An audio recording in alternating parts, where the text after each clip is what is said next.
Boa tarde. Bem escolhida esta citação do meu livro, a introdução do meu livro, e que me prende desde logo a uma atitude muito concreta face àquilo que vocês trabalham aqui.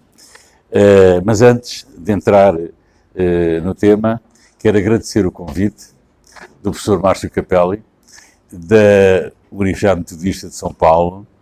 É um gosto estar aqui convosco. Devo dizer que é com muito gosto que eu estou cá, graças ao professor Márcio Capelli, porque sempre recusei discutir o meu livro com teólogos ou com pessoas da Igreja Católica Portuguesa. Tive alguns convites, inclusive houve quem até me sugerisse uma discussão com o padre Tolentino, na altura. Eu sempre recusei, porque acho que estava a fazer crítica literária e não teologia. E além de mais, sentia-me desconfortável, porque os teólogos sabem mais do que eu, e eu não sabia responder às perguntas ou às questões que eles me iriam colocar. E esta, podem ter a certeza, é a primeira vez que eu me vejo nesta ingrata situação de falar da espiritualidade de Saramago num contexto como é o vosso, como é o desta tarde, em que teólogos ou estudantes de teologia estão aqui à minha frente e que me vão arrasar, com certeza, enfim, ou pelo menos vão pensar e não dizer algumas coisas em relação àquilo que eu irei dizer. Tu tens a primeira vez e, portanto, esta é de facto a primeira vez que eu trago este livro para a discussão nestes contextos. Começo por dizer, por citar o João Paulo II, já agora, que dizia que os europeus vivem hoje como se Deus não existisse. E tinha razão. Mas, no entanto, poder-se-ia acrescentar que isto acontece depois de eles terem vivido e matado como se Deus existisse.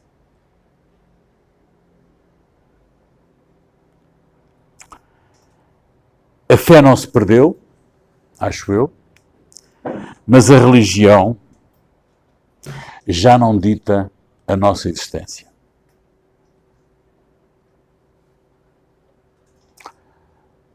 Acho que esta é a posição de princípio a partir da qual eu irei conversar convosco. Mas já agora, agarrando na frase que o professor Márcio citou, não sou crente nem descrente. Hoje em dia há uma tendência, dentro do agnosticismo, há uma tendência para a indiferença. Ser crente, ser não crente, ou afirmar não sou crente nem descrente, é de certa maneira colocar a questão quase num plano da indiferença. Ou seja, não sinto.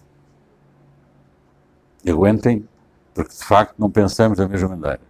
Não sinto necessidade de Deus como uma hipótese explicativa da vida.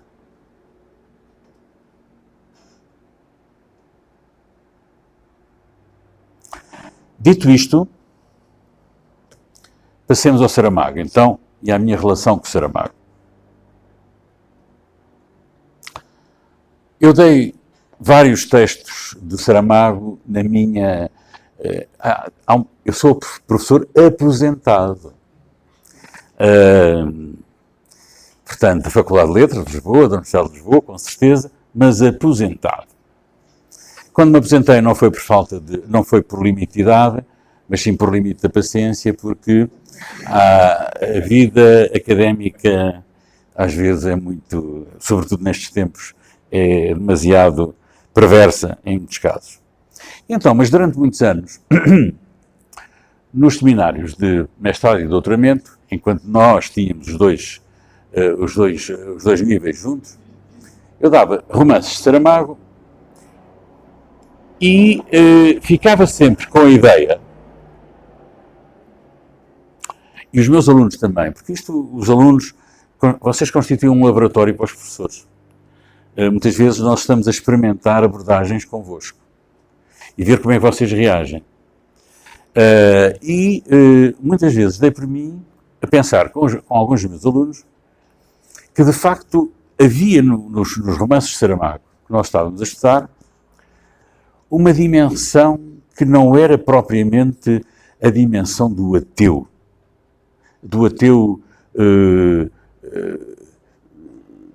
preguiçoso, daquele não crente básico.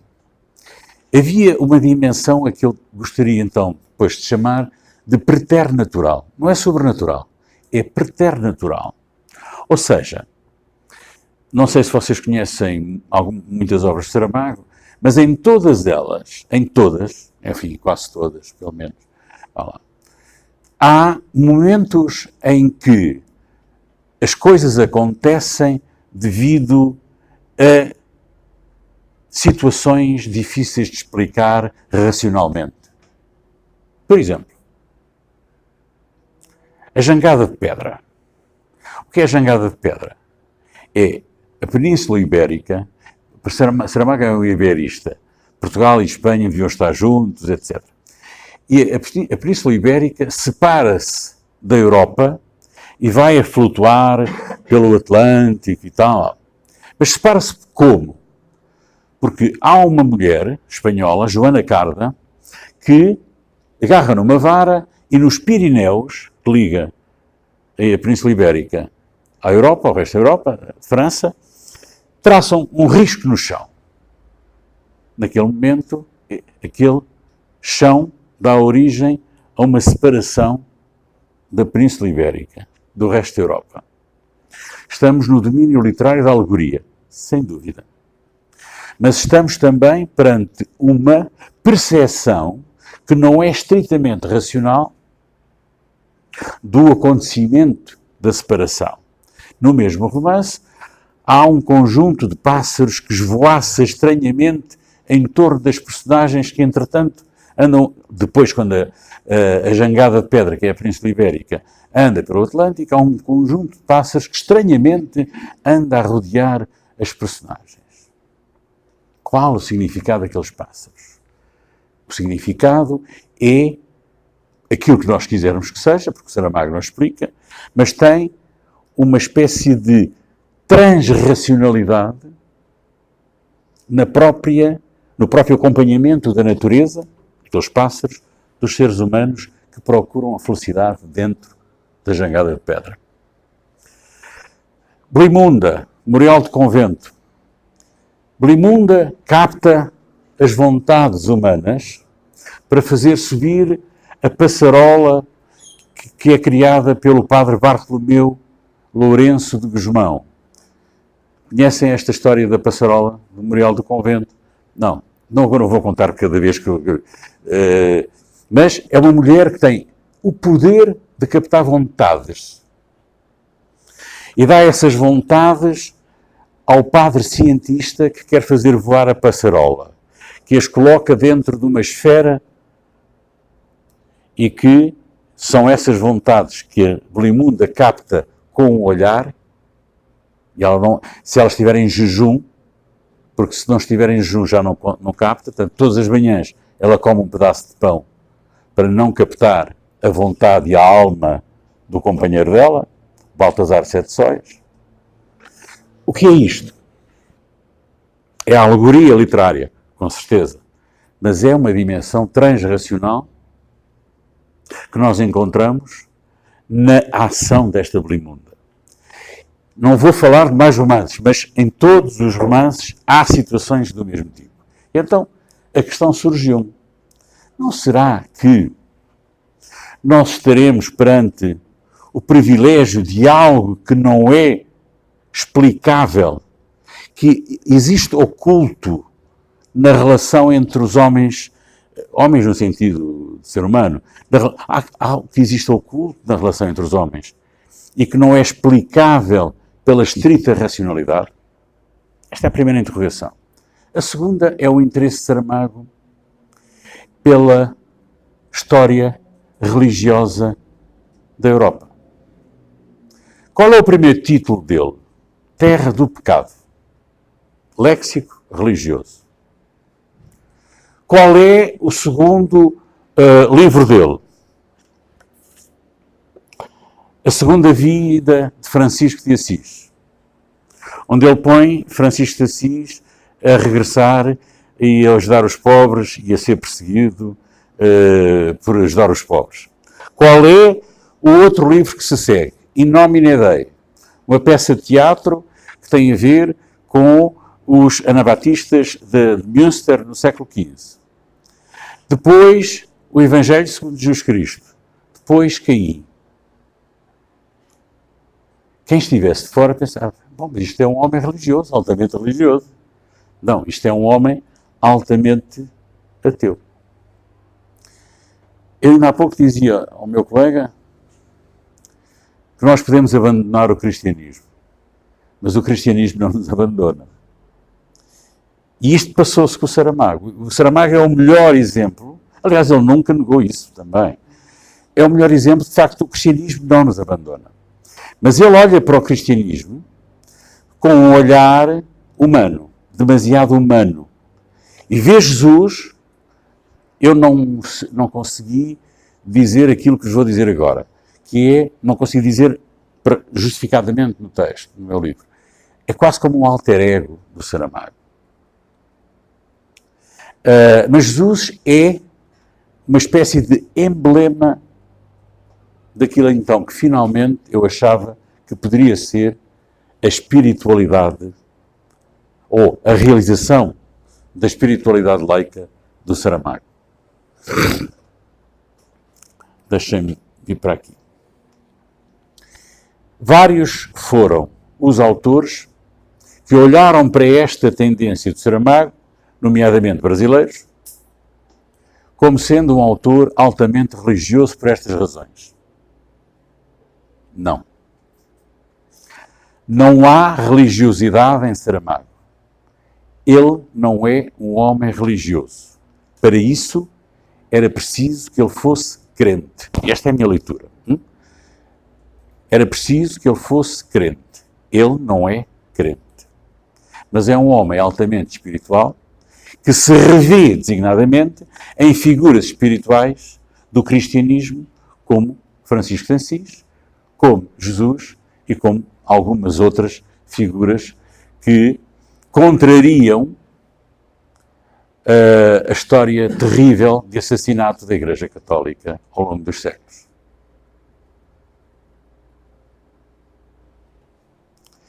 E a espiritualidade então surgiu naturalmente. E acabou por ficar assim. A espiritualidade clandestina. Mas clandestina porquê? Porque nunca ele, Saramago, assumiu, que eu tenha conhecimento pelo menos, assumiu esta possibilidade dele próprio se manifestar no quadro da cultura portuguesa e cristã, se manifestar como altamente espiritual. Mas defrontei-me com uma dificuldade. Tinha que definir espiritualidade. Tinha que dizer qual era o meu entendimento de espiritualidade. Que é uma coisa extremamente difícil. Porquê?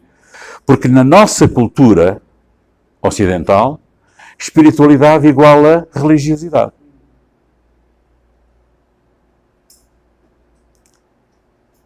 Eu, quando, em outras ocasiões de congresso, etc., que falava disto, chamavam, sobretudo os meus colegas italianos, ficavam incomodados porque para eles religiosidade é espiritualidade e espiritualidade é religiosidade. Ora, para mim são coisas diferentes. Não só porque, já conforme já disse, religiosidade assenta na crença, a espiritualidade não tem que assentar na crença.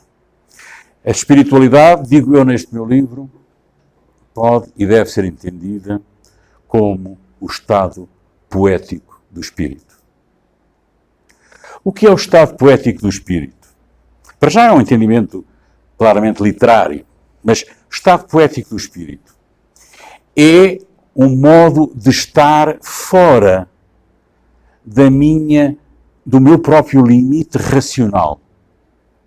Isto é, ter uma experiência qualquer que não pode ser verbalizada, que não pode ser identificada em todos os seus contornos, só pode ser intuída, só pode ser intimamente experienciada. Exemplo, uma paisagem. Quantos de nós, perante uma paisagem magnífica, já dissemos que coisa tão linda, com certeza, ou não dissemos nada, ficámos de tal maneira arrebatados que não temos palavras para exprimir aquela experiência. Um homem religioso diz, obra de Deus. Um homem não religioso diz, não, isto é a dimensão cósmica, espiritual, da minha relação natural com o mundo. Mas isto é a experiência espiritual, uma das manifestações, tal como eu entendo, do estado poético do espírito. Naquele momento, o espírito está numa espécie de ultrapassagem dos limites da razão. Não consegue verbalizar a experiência. É tão forte, tão intensa. Pois bem, isto que é válido para esta experiência tão simples como a da paisagem, pode e deve ser válido para compreender a literatura. Mas também para compreender a relação humana. Quando o Saramago vem ao México e se intromete, vem ao México a representar Portugal lá num evento qualquer, e se intromete nos protocolos, defendendo os índios Chiapas e a luta que eles travavam na altura contra o governo mexicano. Quando o Saramago se assume como comunista no sentido de valorizar aqueles que nada têm e condenar aqueles que tudo querem.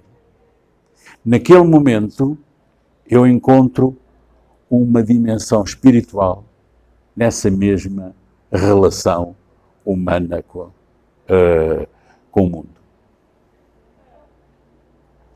Entendo-a como ética da compaixão. E vocês poderão dizer, bom, mas o cristianismo está cheio disso. Pois, mas o cristianismo não nos abandonou. Nós é que abandonámos o cristianismo. Designadamente a Igreja, que abandonou o cristianismo durante muitos séculos. Então esta ética da compaixão que eu encontro em Saramago, associo-a, sobretudo, ao pensamento budista. E se me permitem, eu leia, já agora, é algo que se desconhece, esta intensidade é algo que se desconhece. Nós não conseguimos verbalizar porque desconhecemos as palavras que podem corresponder à descrição desta experiência. E eu gostava de vos ler, deixem-me, eu já estou a adiantar-me aos meus papéis. Já lá vou, já vos cito a passagem que me interessa, mas quando eu disse que era também válido para compreender a literatura, dou por mim a encontrar toda uma teoria literária em torno daquilo a que chamo matéria negra da literatura. Esta expressão pode ser uma simbólica, mas não é. A matéria negra é retirada, a expressão é retirada da astronomia e da cosmologia. É dark matter. O que é dark matter do universo? Enfim, a astrofísica, sobretudo, é quem trabalha com este conceito. A matéria escura, ou dark matter, é aquilo que constitui 90% do universo. Que sabem que existe, mas não sabem o que é. Isto diz-vos alguma coisa? Pois bem, eu transfiro este conceito da astrofísica para a compreensão da literatura. Quantas vezes nós lemos um texto, vemos um filme e somos tocados tão intensamente por esse texto ou esse filme que não conseguimos descrever a emoção que estamos a sentir.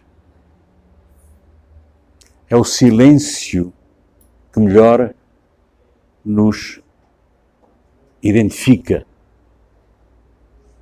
Então é aquele silêncio diante de uma paisagem. Equivale-se aquele silêncio que eu vos dizia, espiritual, de uma paisagem. Então a matéria negra da literatura permite-me a mim entrar também no domínio do Saramago, dizendo que a espiritualidade de Saramago é aquilo que nós vamos encontrando a pouco e pouco, sem conseguirmos verbalizar, nos textos do Saramago. Designadamente, na sua relação com Jesus, na sua relação com Deus, na sua relação com aquilo que é o património cristão da cultura ocidental.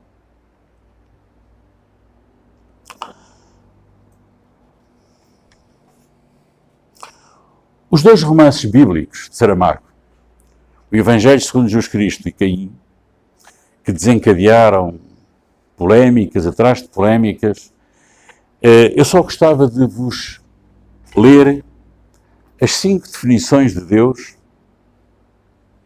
que o Saramago nos foi propondo ao longo do tempo. E depois falamos a partir daí, se quiserem. Ainda não acabei, mas retenham estas 5 definições de Deus.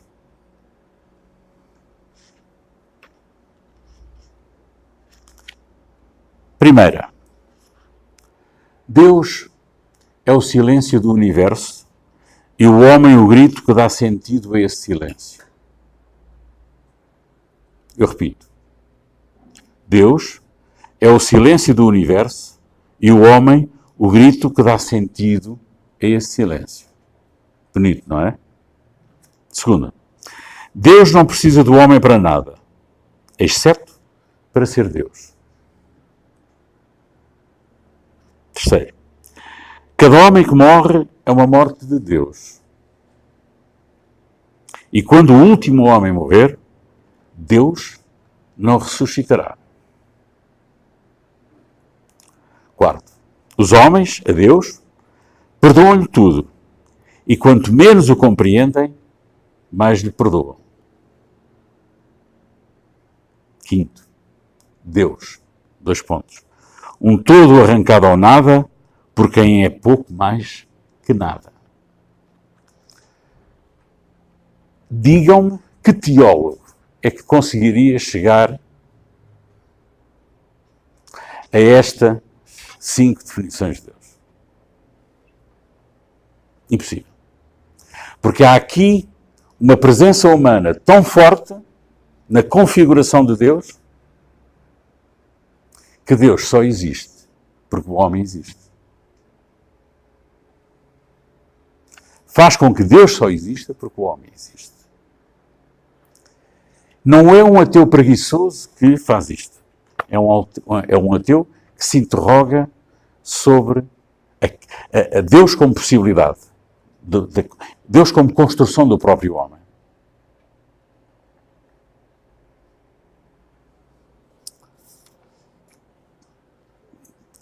Haverá discussão no final desta intervenção.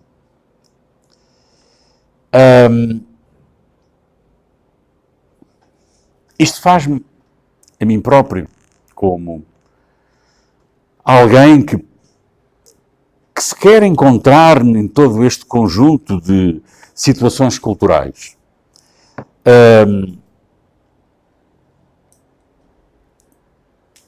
Leva-me a pensar que para um ateu verdadeiro, isto entrando em parte do tema da nossa conversa, Para um ateu verdadeiro, é necessário não só negar a existência de Deus, mas igualmente recusar a sua não existência.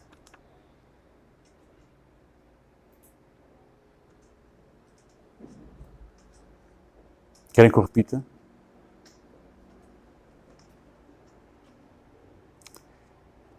Focando o tema, parte do tema da nossa conversa. Para um ateu autêntico, verdadeiro, que é aquilo que eu julgo que o Saramago não é,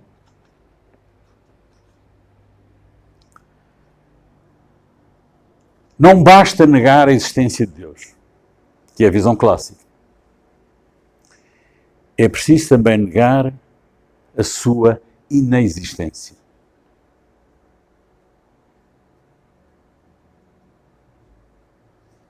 Deus é um não assunto. É um não assunto.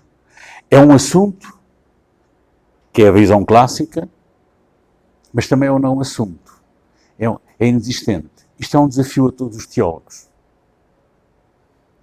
Eu sei que me estou a meter num caminho perigoso perante, mas gostava que me respondessem. Gostava de eu próprio saber,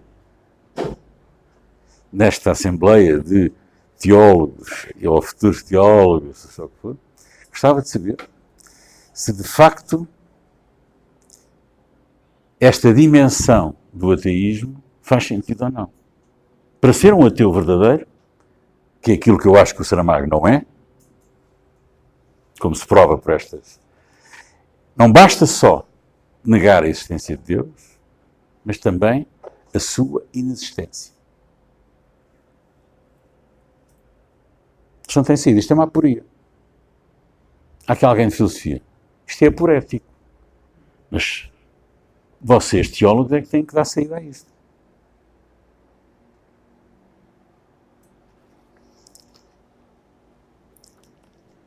Eu vou ajudar um bocadinho, citando um teólogo, psicólogo, filósofo francês, talvez conheçam, Jean-Yves Leloup,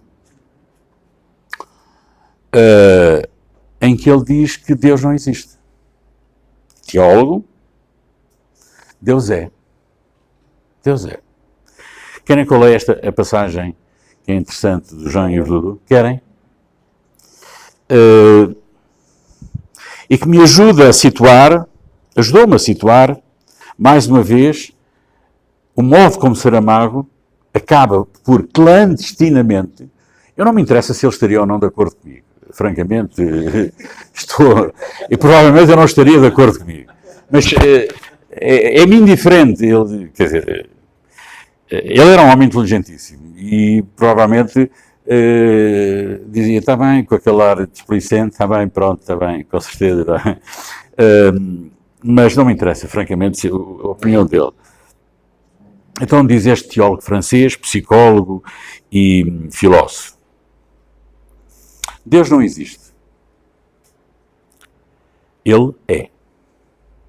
Se Deus existisse, então ser-lhe-ia preciso, como a tudo quanto existe, deixar um dia de existir. Por isso todos os deuses investidos pelas nossas cegas adorações de existência são ídolos. O verdadeiro Deus não existe. E qualquer apropriação do verdadeiro, entre aspas, é uma fábrica de ídolos, por vezes mortíferos e perigosos. O meu Deus não é o teu Deus. E em nome deste Deus que se tem, todos os crimes são permitidos. Se Deus existe, todos os crimes são permitidos. E é isto que acontece. Isto é uma réplica do Dostoiévski, que dizia: se Deus não existe, então todos os crimes são permitidos. Porquê? Porque não há a sanção moral. Mas isto é uma réplica, é um diálogo com o Dostoiévski. Se Deus existe, todos os crimes são permitidos. E é isto que acontece. Lembrem-se do que aconteceu ao longo da história do cristianismo da Igreja Católica. É em nome de Deus que eles assassinaram, torturaram, mataram. Lembram-se do que acontece com a espiritualidade demónica dos muçulmanos, dos terroristas, do terrorismo muçulmano. Tem uma espiritualidade demónica, mas tem uma espiritualidade. É isto que por vezes nos esquecemos. E, portanto, se Deus existe, todos os crimes são permitidos. E é isto que acontece. Se não fossem cometidos em nome de Deus, certos crimes não seriam possíveis. O homem não chegaria a inspirar ao homem tantos horrores, tantas valas comuns e tantos massacres de inocentes. Felizmente, Deus não existe. Tudo o resto existe. Só Deus não existe, como a luz que não é uma coisa entre as coisas, como o ser não é um ser entre os seres existentes, como o amor que não é um amor entre os amores. Não conseguiria acreditar num Deus que fosse compreensível. Forte? Teólogo, psicólogo, filósofo. É este Deus que não existe, mas que eu encontro clandestinamente a operar na espiritualidade do Saramago.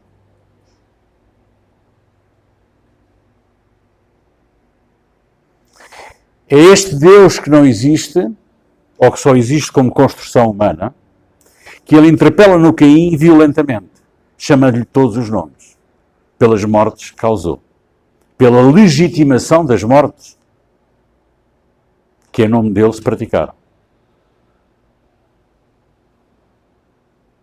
E que Jesus, no Evangelho segundo Jesus Cristo, inocentemente, quase como uma criança que está a perguntar a Deus e ao diabo, inocentemente pergunta ao Pai, faz as perguntas, mas porquê isto? Porquê isto? Porquê? E são 5 páginas em que o Saramago descreve os crimes cometidos em nome de Deus. E Jesus pergunta, mas porquê é que vai acontecer isso? E Deus, deixa-te lá disso. Responde-lhe assim, deixa-te lá disso, não faças perguntas que ainda é cedo.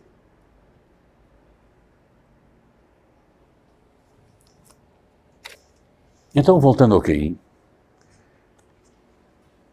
Saramago tem necessidade de Deus. Não é um crente, mas tem necessidade de Deus. Só que o Deus de Saramago é um Deus literário. Alguém que se torna uma possibilidade moral que não serve os homens.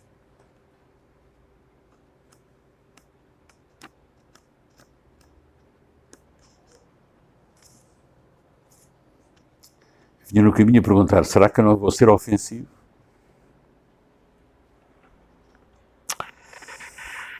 Sabem onde é que eu vejo isto? No Evangelho segundo Jesus Cristo. Em que a encenação da morte de Jesus, por parte de Saramago, acontece de uma forma pungente. Tão pungente que só encontro na cultura ocidental um elemento de comparação no herói grego, da tragédia grega. Para quem conhece a tragédia grega, há um momento, digamos, há um momento de anagnórisis, que é um momento de reconhecimento. Lembro, em que o herói reconhece finalmente o que é que aconteceu, porque ele até ali foi levado ao engano. Não é? Não sabe o que é que aconteceu, foi manipulado pelos deuses, foi manipulado pelas circunstâncias. É a única, dentro da cultura europeia, o meu ponto de relação da morte de Jesus, ou da figura de Jesus, é a do herói trágico da cultura grega.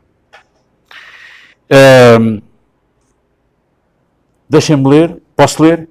Página 62. Uma das páginas mais... Não a minha na 62, mas a de Saramago. Uma das páginas mais pungentes que eu encontro no Saramago. Estamos num momento em que Jesus morre. Está na cruz e está a morrer.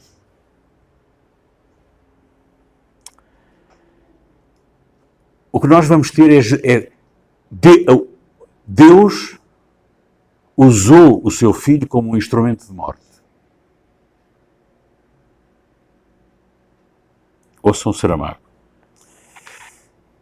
Tem um patos, há um patos nesta passagem que impressiona-me sempre. Jesus morre. Morre e já o vai deixando a vida. Quando súbito o céu por cima da sua cabeça se abre, de par em par, e Deus aparece vestido como estivera na barca. Na barca era uma situação de romanesca mais atrás. E a sua voz ressoa por toda a terra, dizendo: Tu és o meu filho muito amado. Em ti pus toda a minha complacência. Então Jesus compreendeu que viera trazido ao engano. Como se leva o cordeiro ao sacrifício. Que a sua vida fora traçada para morrer assim desde o princípio dos princípios. E subindo à lembrança o rio de sangue e de sofrimento que do seu lado irá nascer e alagar toda a terra, chamou para o céu aberto, onde Deus sorria. Homens, perdoai-lhe, porque ele não sabe o que fez. Depois foi morrendo no meio de um sonho. Não é bonito?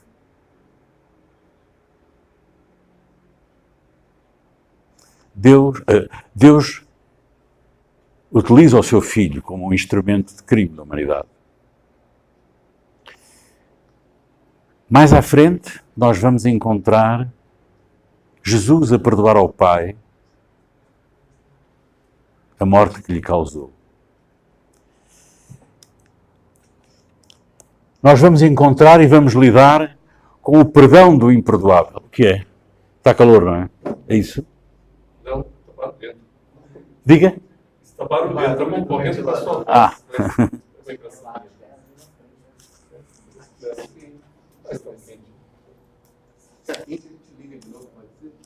Sim, pode ligar.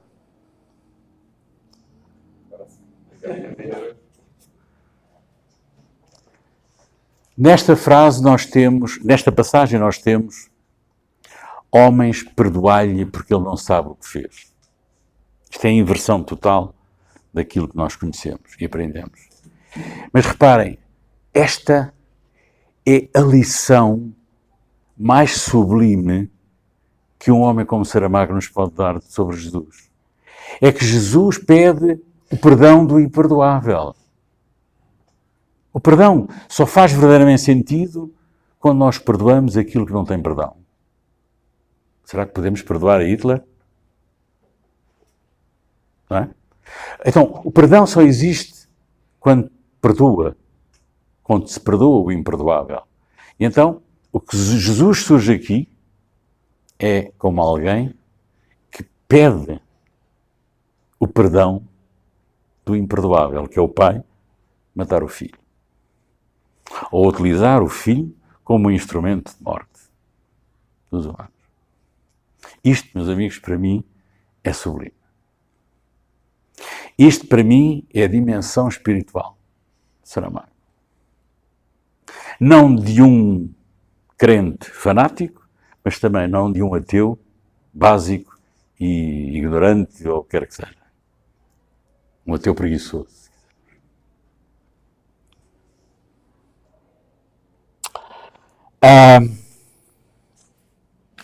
Para terminar, já vem, em quê? Meia hora? 35, 40 minutos? Para terminar, gostava de ficar com uma outra página sublime do Evangelho segundo Jesus Cristo. E que tem a ver com tudo isto que eu acabei de referir e mais alguma coisa. Designadamente,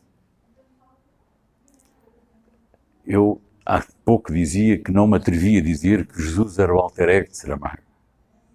Mas atrevo-me a dizer que Jesus é, para Saramago, uma espécie de amigo, de companheiro de estrada. O companheiro espiritual da estrada, enfim. Mas não Jesus que nos é ensinado pela doutrina, que nos é ensinado pelos teólogos, para alguns teólogos, é o Jesus com aquela dimensão espiritual que nós encontramos aqui. E que sobretudo, aqueles católicos básicos e católicos ou cristãos mais dogmáticos não conseguiram entender. E fizeram aquela guerra tremenda ao Saramago, que todos nós conhecemos. Mas que alguns homens da Igreja conseguiram perceber perfeitamente. Um deles, brasileiro, o padre Leonardo Boff, um outro, o padre Magela. Aliás, no Brasil foi onde ele foi melhor entendido neste quadro que eu vos descrevo. Foi no Brasil, não foi em Portugal. Permite-me então que leia o final, página 169, 170. Um texto foi escrito a pedido do músico espanhol. Eu digo espanhol, não digo catalão. Portanto, para mim há espanhóis. Os catalães são espanhóis. Portanto, não quero meter-me em guerras alheias, mas, de facto, não patrocino suicídios culturais e políticos. Portanto, um músico espanhol chamado Jordi Savall.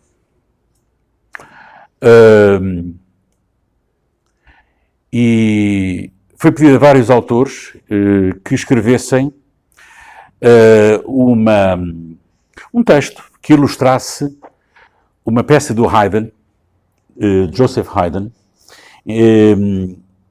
que era em latim, vamos ver se o meu latim ainda sai certo, Septem verba Christi in cruce, as últimas palavras de Cristo na cruz. Isto é a peça do Haydn, escrita a peça musical em 1786, e então Saramago escreve um texto intitulado As 7 Palavras do Homem. Eu vou ler-vos a parte final. E, meus amigos, isto que aqui está, além de ser complexo do ponto de vista intelectual, é de uma beleza sublime do ponto de vista literário. Depois digam-me se concordam ou não comigo. Reparem, Deus está na cruz e estas são as últimas palavras. Deus, Pai, Senhor. Começa logo por aqui. Reparem, isto não pode ser dito por um ateu básico. Não. Começa logo com esta entrada grandiosa do ponto de vista retórico. Deus, Pai, Senhor, nas tuas mãos entrego o meu espírito, que a carne que o continha, essa ficará agarrada a este madeiro, enquanto o que de mim resta não for levado ao túmulo, donde ao terceiro dia ressuscitarei, se forem certas as palavras que puseste na minha boca, para que as ouvissem os que me seguiam. Censurou-me Pedro, que me chamou de parte e disse, Deus te livre de tal, uma coisa assim nunca te há de suceder. E eu respondi-lhe, sai da minha frente, Satanás, impedes-me o caminho porque não entendes as coisas à maneira de Deus, mas à maneira dos homens. Foi isto que eu lhe disse. Mas agora,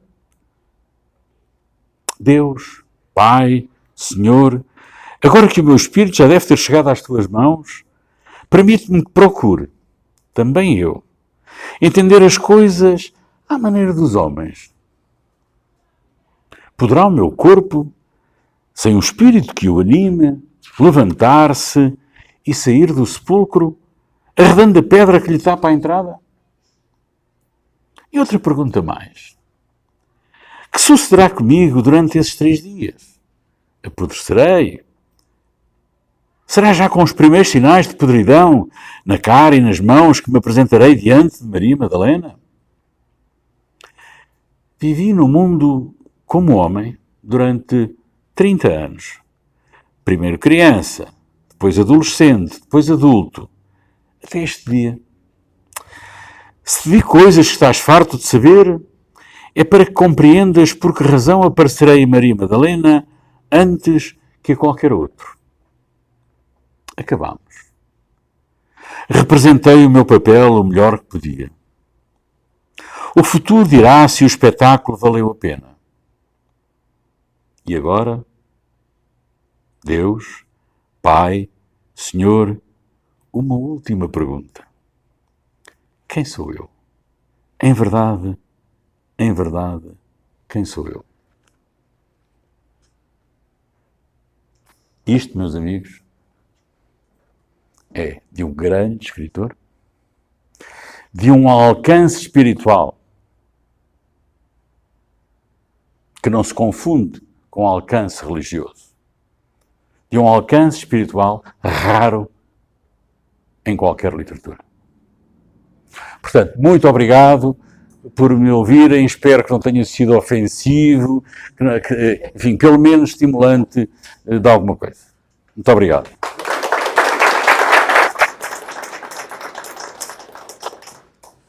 Bom, gente, a gente tem um tempo para perguntas, questões, né? Um diálogo. Vocês podem ficar à vontade. E o professor Manuel Frias Martins vai fazer essa gentileza de dialogar conosco, né? Se não souber, não respondo. Não façam perguntas difíceis de vosso domínio científico ou de especialização, porque aí teólogo não sou. O Saramago é que brincava às vezes, dizia, se calhar eu sou um evangelista como os outros. Ele dizia isso. Acabo teólogo, né? É que ainda acabo teólogo, exatamente. Eu já sou. Façam um favor. Bom, eu queria, na verdade, agradecer, assim, e dizer o quanto eu acho importante, na verdade, pensar, pelos estudos literários, a própria literatura como uma espécie de exercício espiritual, não é isso? E uma provocação a partir dessa última passagem que você leu. Há poucos dias esteve aqui conosco um outro professor, amigo, né? O professor Marcos Lopes, lá da Unicamp, e ele citou um professor, enfim, que foi um dos fundadores do curso de estudos literários lá, que dizia assim que, no fundo, a literatura, ao contrário do que algumas pessoas pensam, né? Teria um papel de nos reconciliar com uma identidade fundada numa espécie de essência ou de ontologia, mas ao contrário, né? Ela teria, assim, no fundo, uma espécie de provocação quando nos coloca diante de situações, né? Como essa que o Saramago nos coloca aqui, que no fundo nos mostra a precariedade da nossa identidade enquanto sujeito. Então, seria pensar uma espécie de espiritualidade nesse sentido, uma literatura como um exercício espiritual, que no fundo nos conscientizaria não de uma identidade, mas de uma precariedade da nossa própria identidade enquanto sujeito. Tal e qual. Eu estou completamente de acordo, porque há uma visão mais ou menos romântica, ou herdada do romantismo da literatura, como reconciliação, como salvação. É a literatura que nos salva. A literatura é de facto a alternativa à fialdade do mundo. É a literatura que nos salva. Esta visão romântica, eu acho que está posta de parte. Temos que assumir uma outra visão da literatura. E a visão que eu acho que se aproxima mais daquilo que a literatura cumpre ou pode cumprir, é de facto entender a literatura como aquilo que nos faz sentir humano. Com todas as nossas contradições, com todos os nossos conflitos, com o bem e o mal, com aquilo que é o negativo e o positivo da natureza humana em luta permanente. Se nós procurarmos uma literatura como salvação, se nós estamos à procura daquilo que é o bem na literatura. Mas o bem só existe se existir o mal ao lado. Por vezes nós não queremos assumir este conflito, a dualidade. E a espiritualidade que nós podemos encontrar nos meus autores é exatamente a que resulta do conflito entre estes dois grandes valores que orientam o comportamento humano. O valor da vida e o valor da morte. o valorizar o homem e o valorizar a derrota do homem. Aquilo que, em lato senso, em termos morais, o bem e o mal. Temos que assumir o mal como uma força tão catalisadora da atividade humana como o bem. E os melhores escritores têm esta dimensão espiritual do conflito humano, dos contrários. O cristianismo como que eliminou o mal. Isso é que, há pouco falámos do budismo. O budismo, não, eu não sou um budista, não sei se haverá aqui alguém budista, mas o budismo ensina-nos este princípio fundamental, que é o da necessidade do mal. E para que o bem, ele próprio, possa ser perseguido, possa ser reconhecido como bem. E enquanto nós não aceitarmos que, de facto, ao nosso lado e dentro de nós estão estas duas pulsões, que nos pode transformar em anjos e em carrascos, consoante as circunstâncias, enquanto não fizermos isso, de facto, o exercício espiritual não resulta. E a literatura ensina-nos, pelo menos, a melhor literatura, ensina-nos que estas duas pulsões estão lá a orientar as nossas, ou devem orientar, a nossa compreensão do mundo e da vida. Respondi. Minha mãe. Mas aqui é mais uma provocação que eu queria ouvir você falar sobre isso. Nós temos o professor Paulo, que chegou há pouco ali, é o nosso especialista em Bíblia, assuntos de Bíblia aqui. Então eu estou travado.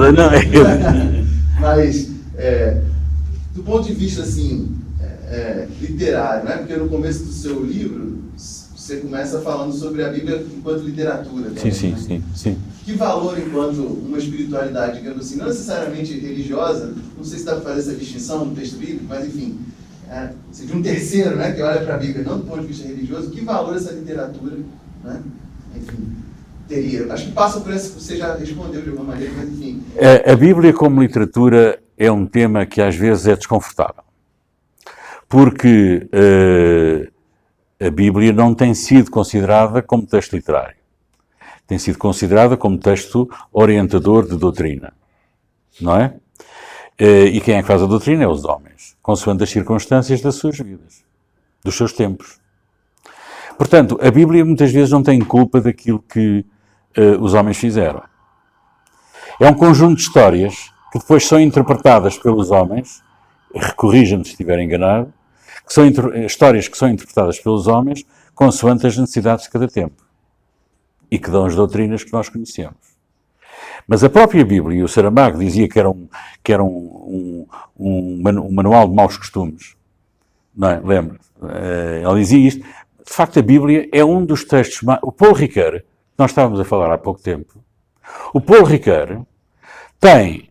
não é o Paul Ricoeur, desculpem. O René Girard, que é o autor que para mim é o grande historiador da violência na cultura, o René Girard tem textos excelentes, exatamente provando que a Bíblia é dos textos mais violentos da cultura ocidental, se não o mais violento da cultura ocidental. Há cenas terríveis, a começar por aquela cena quase incompreensível, Deus que manda matar o Abraão matar o filho. Que Deus é este? Que racionalidade é esta? Depois vêm os homens tentar a exegese, dizendo Deus quer isto, Deus quer aquilo. Eu sei lá o que é que Deus quer. Eu sei o que é que aqueles homens dizem que Deus quer, mas eu não sei o que é que Deus quer. Portanto, estas histórias constituem um dos pilares do imaginário literário ocidental. Um dos pilares. O outro é a Odisseia, que é outro pilar em que assenta a cultura literária do Ocidente. E se vocês forem ver os modelos narrativos do Ocidente, encontram, no caso de modelos narrativos derivados da Odisseia, o prolongamento, a descrição tudo é descrito ao pormenor, tal como o Homero faz na Odisseia. Pelo contrário, depois temos uma outra vertente que sai do pilar bíblico, em que nada é explicado, ou pouco é explicado, é tudo a deixar em suspenso, como acontece no texto bíblico. Porquê que o Abraão faz aquilo? Sei lá, mas dá uma boa história, não é? Faz aquilo? Não, porque é que Deus diz que o Abraão... E a Bíblia está cheia de histórias destas. Portanto, este é outro pilar da cultura literária do Ocidente. Estes dois grandes pilares. Aquilo que eu estou a dizer não é da minha lavra, é de um senhor alemão chamado Erich Auerbach. Num livro intitulado Mimesis. A representação, e depois tem um subtítulo. A representação da literatura, na representação da literatura do Ocidente.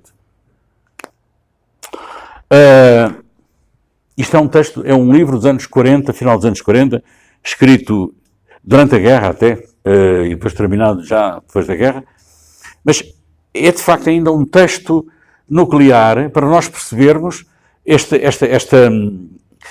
quando andamos para trás na cultura literária do Ocidente, para percebermos as duas fontes principais, a homérica e a bíblica. Mas a bíblica está exatamente cheia de mistérios. São coisas que nunca são explicadas. Há sempre rupturas que não têm continuidade. Nós ficamos a saber, mas depois o que é que aconteceu? Não sei, passa-se para outra história. Não é? Porque são pequenas histórias. E agora? Agora já outra. Pronto. Isto é, de facto, uma das bases da cultura ocidental. É a literatura, se quisermos, de suspense, de interrogação. O outro é a descrição, é o realismo descritivo, é o estilo homérico. Não sei se respondi. Mas... Tem uma questão que me... Desculpa. Não, pode falar, à vontade. Tem uma questão que me parece fundamental, que é assim, claro, nós estamos tratando de um texto religioso, né, sobretudo. A gente pode tratá-lo como literatura, e é bom que se faça, mas, do ponto de vista da religião, ele não perde o seu caráter religioso. Então, quer dizer, essa coisa é um texto que foi sendo interpretado pelos homens e virou esse negócio aí que se chama cristianismo. Tá, do ponto de vista de um cristão não é bem assim. Ele vai, não, calma, mas também não é bem assim, aí vai falar da inspiração, tem um monte de explicações para isso. Porém, quando o Saramago toma esse tipo de liberdade literária, me acende um alerta da fronteira da concessão. Porque, por exemplo, quando eu vejo um ateu ao estilo dostoiévskiano, ele não me parece um ateu absurdo. Né? Ele não é propriamente um ateu. Pois é. O Dostoiévski. Mas quando o Saramago inverte desse modo, homens perdoem, ele não sabe o que faz. Até onde eu posso, por exemplo, eu como cristão, até onde que eu posso lhe conceder essa concessão literária? Porque isso me parece uma blasfêmia do ponto de vista cristão. Eu posso achar legal, literariamente é bonito e tal, mas eu posso me escandalizar. E não só propriamente porque eu sou um ignorante, mas porque isso fere frontalmente... Era o que eu dizia. Aquilo que eu... Exatamente. Não é nem o meu caso, assim, eu acho muito bacana e tal, mas fere, né, de fato, frontalmente a doutrina. Então, tá bom, é uma concessão literária, mas tem um limite, porque eu posso dizer, por exemplo, Satanás é muito bacana. Aí viraria absurdo, aquilo que o C.S. Lewis faz nas cartas do diabo a seu aprendiz. Aí você percebe que é uma ironia aquilo. Mas parece que o Saramago não está ironizando. Então, até onde que a gente pode esticar essa corda sem aquela história? É uma pergunta excelente, excelente. Há duas questões. A primeira é o texto bíblico. Lembro-me a segunda, eu vou-lhe já dizer que eu esqueço-me. Eu estou apresentado e a segunda tem a ver com a corda. Até onde é que podemos esticar a corda? Sim. Se eu me esquecer, lembro-me da corda. A primeira tem a ver com o texto bíblico. O texto bíblico, enfim, eu não sou um conhecedor destas coisas. Vocês são mais conhecedores do que eu. Mas o texto bíblico é aquele que resulta da seleção operada de um conjunto variado de textos. Portanto, o cânon que nós temos é um cânon construído pelos homens segundo os interesses de rivalidades internas de grupos do cristianismo, de cristãos primitivos. Certo?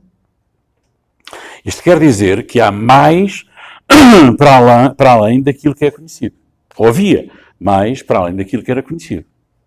De tal maneira, quando os cristãos se matavam uns aos outros no século IV, V, e depois no século VI e VII, que se matavam, os grupos cristãos eram lutas de morte,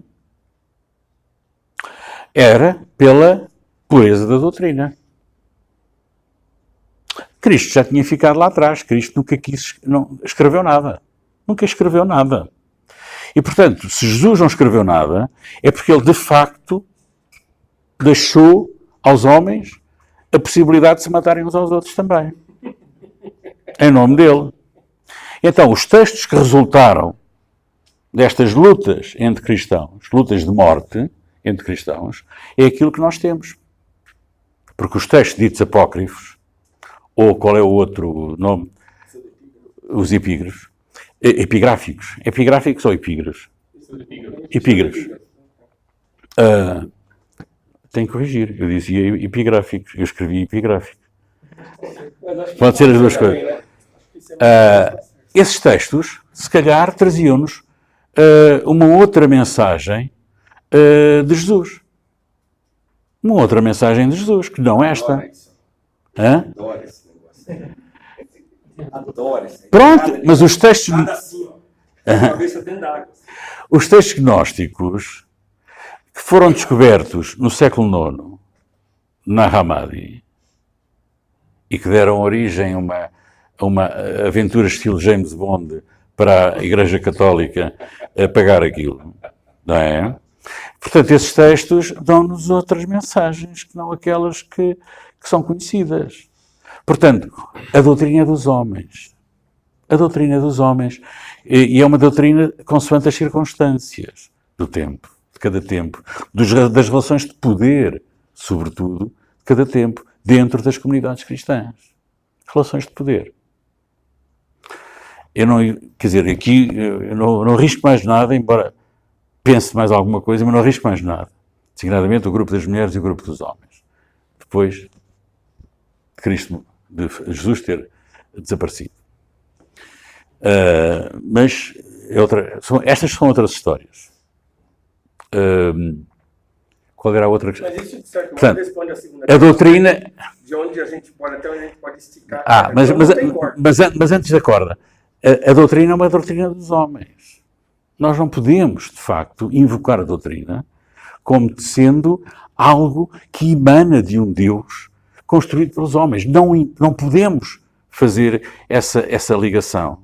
Porque não está tudo feito, mas é a altura também de revermos aquilo que está feito. Porque aquilo que está feito levou a mortes de milhares de seres humanos.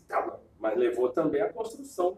Está bem, mas uma coisa uma mão não apaga a outra. Quer dizer, são as duas, se calhar, necessárias, exatamente devido à pulsão, as duas pulsões, uma negativa e outra positiva, mas uma não apaga a outra. É uma construção humana, todos aqueles textos, em função das relações de poder da altura. Quanto à corda, o que tem a literatura de fascinante é que não há corda nenhuma para ela. Por isso é que a literatura tem sofrido, ao longo do tempo, todos os efeitos do autoritarismo, ou religioso, ou político, ou ideológico, tudo quanto é autoritarismo, ou ligação autoritária do poder, seja o poder religioso, seja o poder político, seja o poder ideológico, tudo o que seja relação de poder se manifesta contra a dimensão mais subversiva, mais agitadora da literatura, que não tem limites para a representação. A literatura não tem limites. Por isso é que ela é, no caso de Saramago, uma vez no debate com o Tolentino, na televisão, não sei se viu, o padre Tolentino, hoje cardeal Tolentino, enfim, foi debater com o Saramago, e o Saramago fez mal em debater com ele e em debater depois com o Padre Carreira das Neves na televisão. Mas seja como for, foi debater. E o Tolentino dizia algo semelhante àquilo que me está a dizer. Sabe qual foi a resposta do Saramago? Com aquele ar paternalista que ele tinha. Meu caro Tolentino, se fosse aqui há uns anos atrás, eu estava metido na prisão e estava a ser torturado e estava a ser queimado no Terreiro do Paço. O Terreiro do Paço era a praça onde faziam os autos de fé. Que há uns anos atrás eu estava a ser excomungado logo e a ser queimado no Terreiro do Paço. Quando não era no Terreiro do Paço, era no Rossio, ao pé da Igreja dos Dominicanos, Igreja de São Domingos. Portanto, já não sei para quê.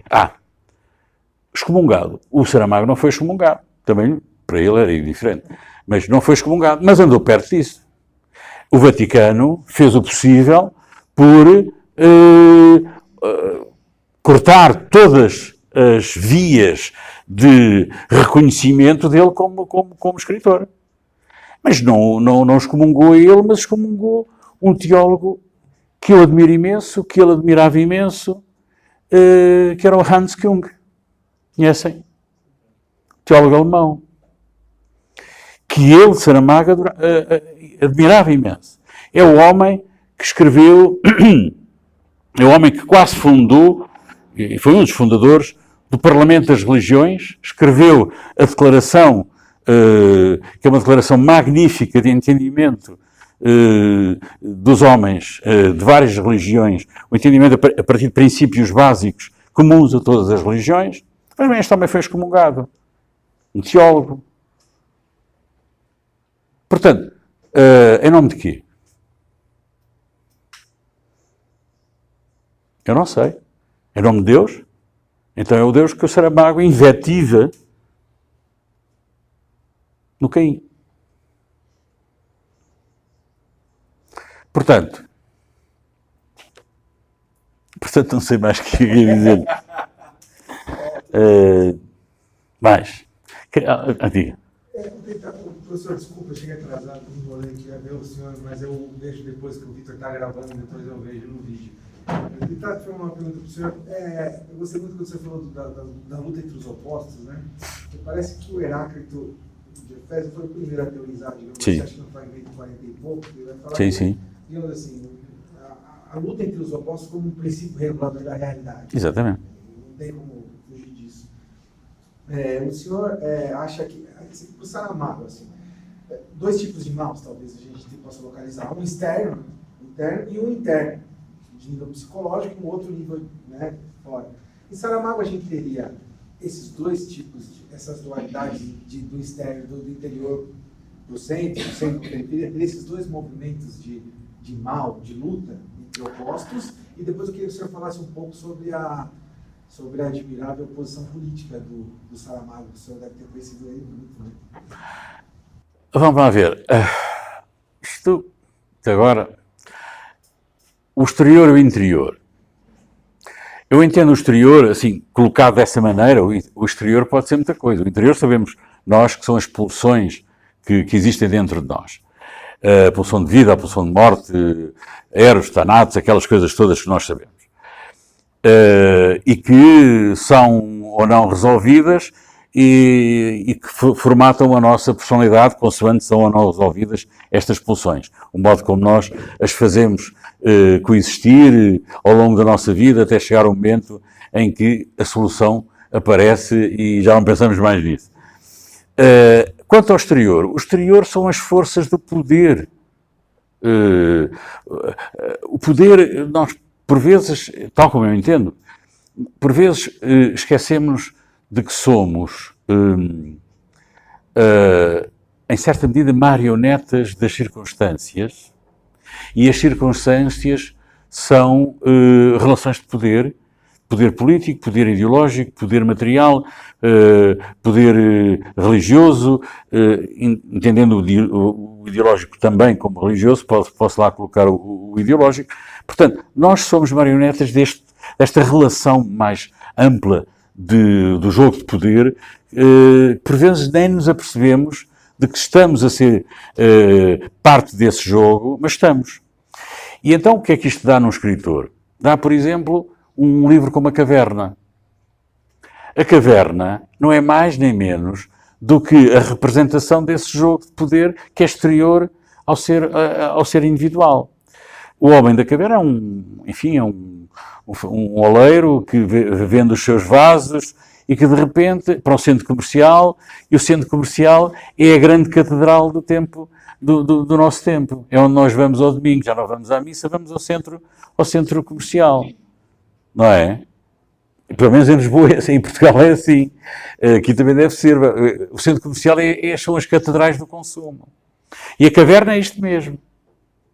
E, portanto, sem nos apercebermos, nós, indivíduos, estamos a ser manipulados do exterior por relações de poder, que neste caso são relações de consumo, que nos levam... Nós deixamos de ser cidadãos, passamos a ser consumidores. Portanto, estas são as relações exteriores que um livro como A Caverna, por exemplo, equaciona. Interiores. Mas interiores, isso nós temos aquele do arquivo, que se perde no arquivo. Todos os nomes, isso de facto é o homem que se perde no meio do exterior, aquela dimensão megalómana do arquivo é uma metáfora do número, nós somos números, e o homem está perdido dentro de si, mas naquela dimensão quase gigantesca do arquivo dos nomes. Perde-se lá dentro no arquivo dos nomes. Nós somos indivíduos perdidos no arquivo dos nomes.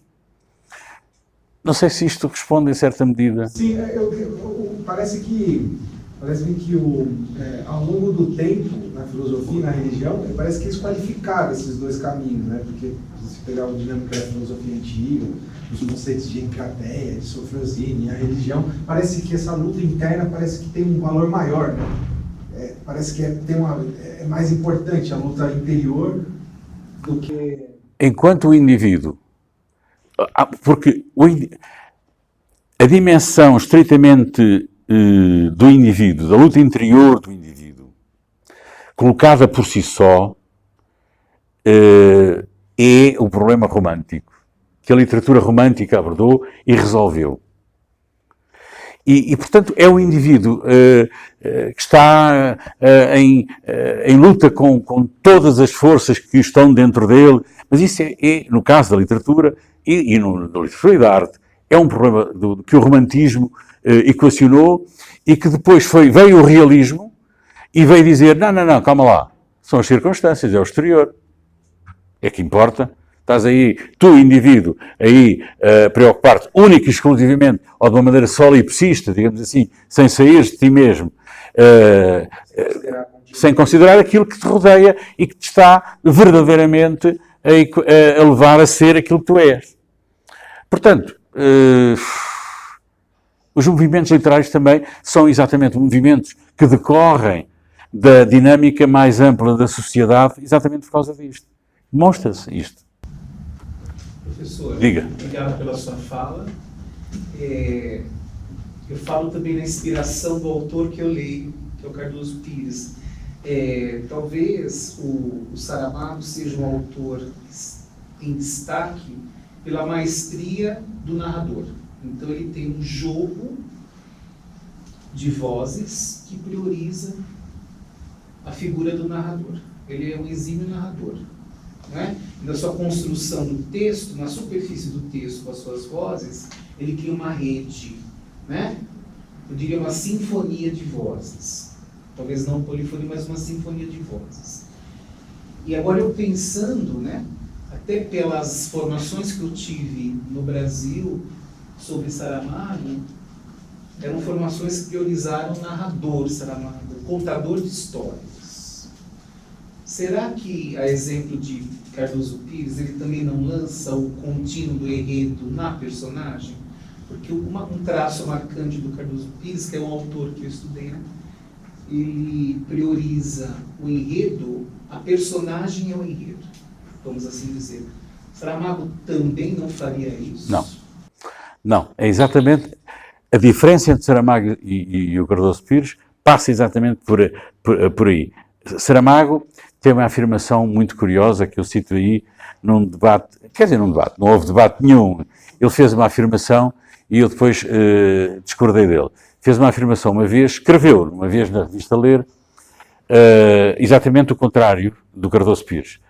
Dizia ele, o narrador, eu Saramago, sou o narrador, sou Jesus, sou Maria, sou o diabo, sou todas as personagens que ele inventou, era ele.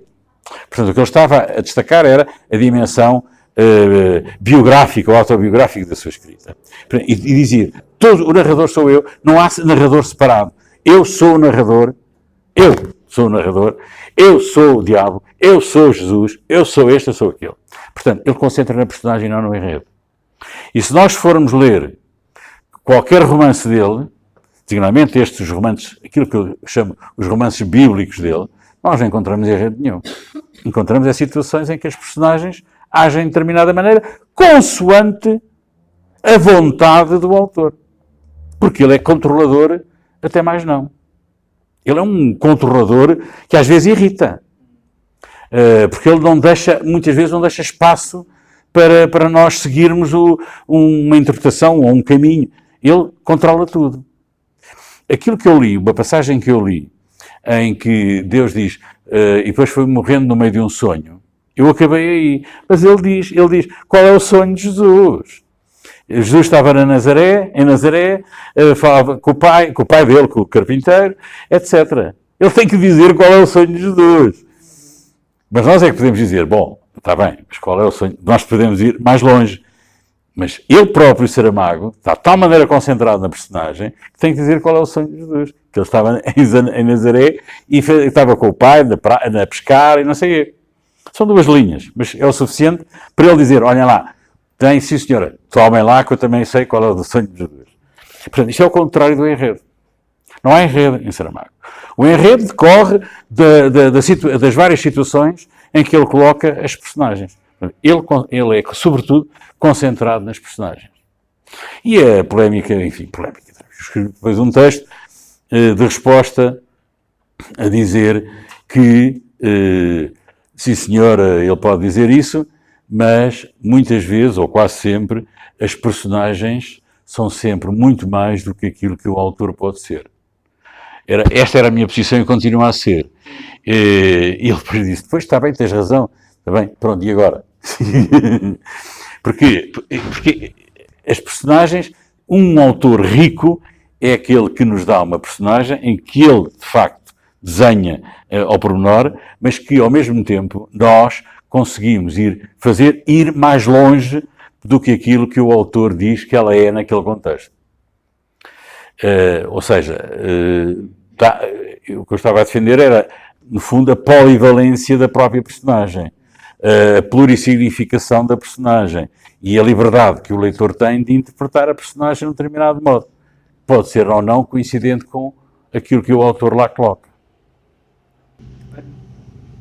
Só pegando aqui o gancho, né? Me parece que, se você pudesse clarear isso para mim, seria bom. Me parece que esse tipo de afirmação do Saramago está dentro de uma tentativa de dizer eu sou responsável por aquilo que eu escrevo. Sim, sim. Então não há nesse sentido assim uma distinção entre a literatura, entre a estética e a ética, não é? Absolutamente. Tal e qual. Tal e qual. Exatamente. Ele deu sempre a entender, julguem os meus livros e julguem-me a mim também. Por isso, ele quando diz a Igreja Católica está a condenar-me, não está a condenar, ele não diz que está a condenar os meus livros, ele diz sempre está a condenar-me, porque exatamente ele nunca se separou da ética das suas personagens. Ele tem uma relação ética com as suas personagens, com a sua literatura, em que ele nunca se distanciou das suas personagens. Ele é responsável pelas personagens. Exatamente porque ele diz, eu sou Jesus, eu sou o narrador, eu sou Maria, eu sou isto, eu sou aquilo. Pronto, é tudo. Eu queria parabenizá-lo pela sua apresentação. Muito obrigado. E pela sua perspectiva. Mas eu queria dizer que, como professor de exegese bíblica, eu uso o Saramago em sala de aula para mostrar que a forma da ficção ajuda a entender a história Sim. e a descentrar o dogma. Porque Absolutamente. nós somos aqui basicamente dogmáticos, então o senhor fica à vontade para falar mal do dogma. Porque eu li essa novela em 2000, no ano 2000. Então, há muito tempo eu posso estar cometendo equívocos. Mas, por exemplo, quando o Saramago faz com que José, que é de fato pai de Jesus, né, porque começa tudo com o pós-oito, né, de forma até crua, né, dogmático, ele mostra então que José tem um sonho recorrente de que ele cavalga, não é isso? Girando no ar uma espada e que vai matar o filho. Sim, sim. Então aí você já desconstrói a ideia, ou melhor, provoca um desconforto com a ideia do Deus que mata o seu filho. E também naquela cena em Séforis, aliás, a tradição evangélica não cita Séforis, e Saramago, com muita perspicácia, cita, que é o centro do poder romano na Galileia, né? Ele também desconstrói a ideia romântica de que Jesus era um carpinteiro, porque José e Jesus são trabalhadores braçais a serviço de Roma em Séforis. E numa confusão que houve, numa revolta contra os romanos, da qual José não participou, ele é crucificado, se não me engano, junto com 49, ele é o 49º crucificado por conta dessa sedição, correto? Ou seja, ele já desconstrói a ideia de que o destino de Jesus é especial. O destino do filho é o mesmo do pai. Morreu crucificado pelos romanos. Né? Então, a ficção, ela aponta certos elementos da realidade social, que é isso, a brutalidade dos romanos e a impossibilidade de que esse pai seja justo matando o filho. Já o pai biológico sonhar. É quase uma história dentro da história. Uma história dentro da história que renova a história velha. A ficção tem esse poder. A gente lê os evangelhos com muito frescor. Tal e qual. Eu só queria acrescentar o seguinte. O Saramago era um excelente conhecedor do texto bíblico. Eu, uma vez, quando dava Teoria da Literatura, na Faculdade de Letras, escolhia sempre, no final do semestre, um romance, ainda publicado há pouco tempo, para os alunos não terem ainda uma rede crítica para comentar. Então, quando o Evangelho foi publicado, eu dei em sala de aula, e na altura ainda estava vivo um colega meu, chamado João Soares de Carvalho, e que era um homem, um erudito, que sabia aramaico, sabia grego, sabia hebreu, ou seja, e eu convidei-o a ir, aliás, esse homem foi um dos tradutores do Novo Testamento e do Antigo Testamento também, na versão interconfessional, que foi publicada pouco tempo depois em Portugal. É uma versão interconfessional. Ele era padre anglicano, ele era pastor anglicano, era da igreja anglicana e era professor de literatura inglesa também, etc. E eu convidei-o a ler o Evangelho e a ir comentar o Evangelho segundo Jesus Cristo na minha aula. E eu espero que não te ofendas, dizia eu. Ele era mais velho que eu. Espero que não te ofendas. Está descansado. Portanto, ele foi ler. E antes de ir à sala falar com os alunos, a primeira pergunta que ele me faz: o Saramago era judeu? É que há situações, meras situações do cotidiano, designadamente na postura das mulheres, o modo como as mulheres se sentavam, que é típica da cultura judaica. Ou seja, o Saramago acabou, e depois ele disse várias coisas durante a aula, mas o Saramago acabou por captar o espírito das situações em que se envolvia como escritor, designadamente, no caso do Antigo Testamento, no caso do Novo Testamento, as situações que eram situações literárias, mas que eram situações reais, que tinham a ver com a cultura bíblica e com a cultura dos próprios judeus. Ele era um homem que, aparentemente, leu tudo, não sei, é de facto um homem extraordinário. E um homem sem estudos. Sem estudos superiores nem inferiores. Aquilo não passou da instrução primária e pouco mais, andou ali numa escola profissional, mas era de facto um devorador de livros e, sobretudo, um homem que captava intuitivamente logo o que importava para a situação que ele poderia descrever mais tarde num romance. E era um leitor da Bíblia, talvez um leitor mais dedicado do que outros que nós conhecemos. Mais alguma questão, gente? Se não, eu queria agradecer ao professor Manuel Freire Martins, mais uma vez. Ele fez a gentileza de trazer assim, os livros, né? Como eu disse, então vocês podem encostar na biblioteca, não teria como trazer muitos, até porque a bagagem hoje, vocês sabem, né? É cara.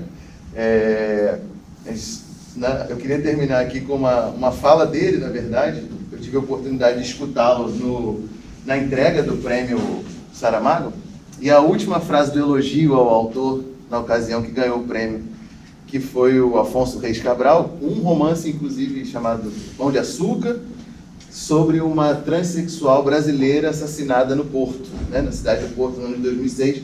É um romance que ele pega as lacunas, né, da história e vai preenchendo, assim. E aí, uma das últimas frases, se eu não me engano, a última desse quando nós estamos a falar de literatura, não é só de estamos literatura, a falar de muito mais do que só literatura. Nunca né? é só de literatura que falamos. Nunca é só de literatura que falamos. Exatamente. Então eu acho que... e o Saramago era um autor em que, enfim, essa ideia estava muito presente. Exatamente. Nunca nós estamos falando só de literatura. Estamos falando da vida, quando nós estamos falando de literatura. Enfim, então, mais uma vez, muito obrigado. Queria muito gosto. agradecer. Muito gosto. Eu é que agradeço também terem-me ouvido e espero que não tenha sido... Disse a verdade, disse o que penso, não me censurei e, portanto, espero que pelo menos vocês não tenham ficado, enfim, zangados comigo.